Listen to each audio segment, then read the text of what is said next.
Hello there, and welcome. Today, we are exploring your most burning questions about Word of Honor. Let's start with Wen Keshin's martial arts. He wasn't trained in any traditional sect. He taught himself by observing, adapting, thriving. He learned on his own, picking and choosing techniques from various masters, cross-training across sects, and his fighting style. Totally unpredictable.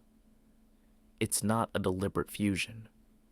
It's the chaos of a survivor who honed everything from self-defense to lethal art, absorbing moves mid-battle.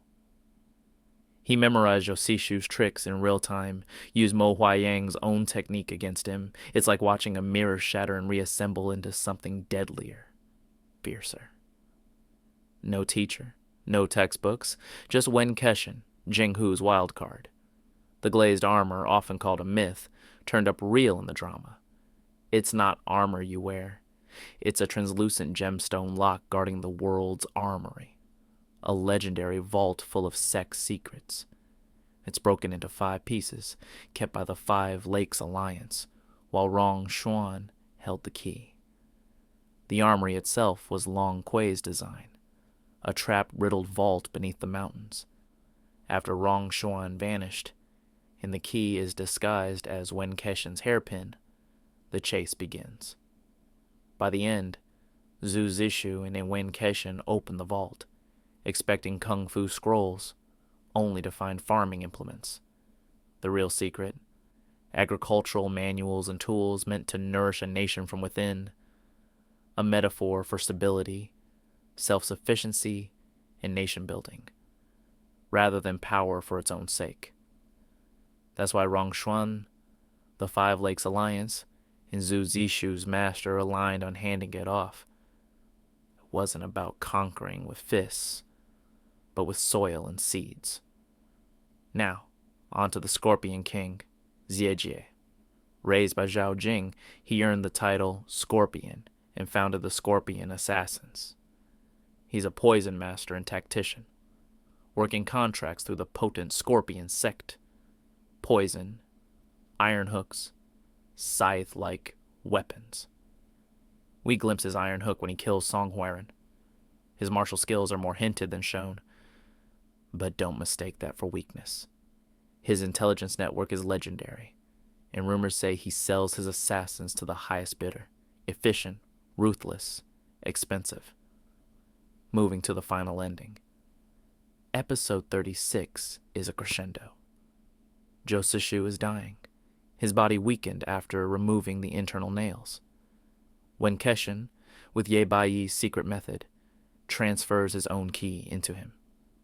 His hair turns white, classic cultivation symbolism, and a powerful act of salvation. When the dust settles, we jump to a future scene. Cheng Ling, now grown, is teaching disciples in the mountains with a little daughter named after Gu Xiang. Wen Keshin and Josishu. Alive, stepping in to guide a boy in martial arts, sharing that familiar, playful sparring, a fitting, full circle. Let's talk about their pasts.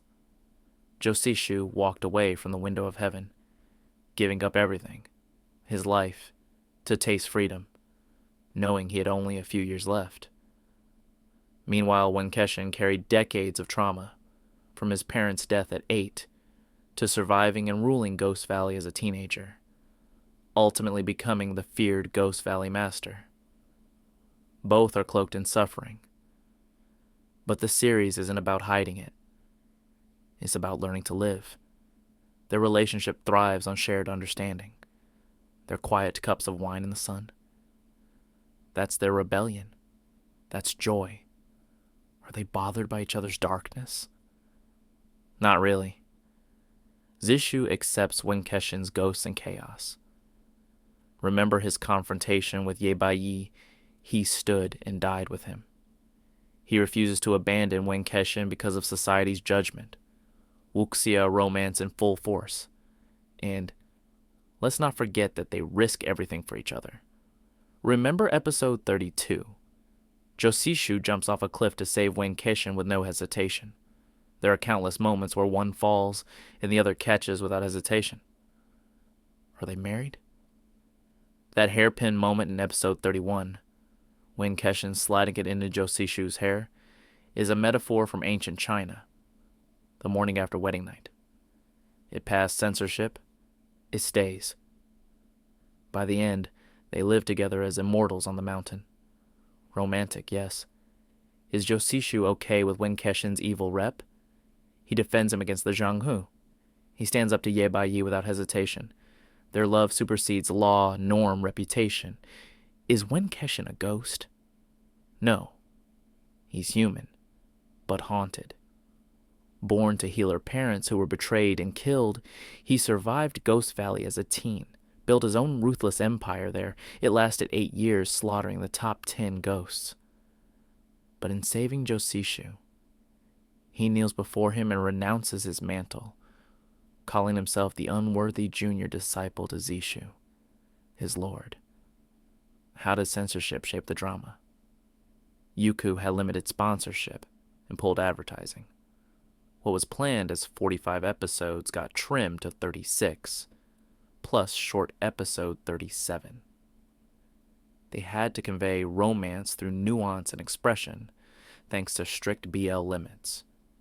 So instead of overt kisses, we get gazes, symbols,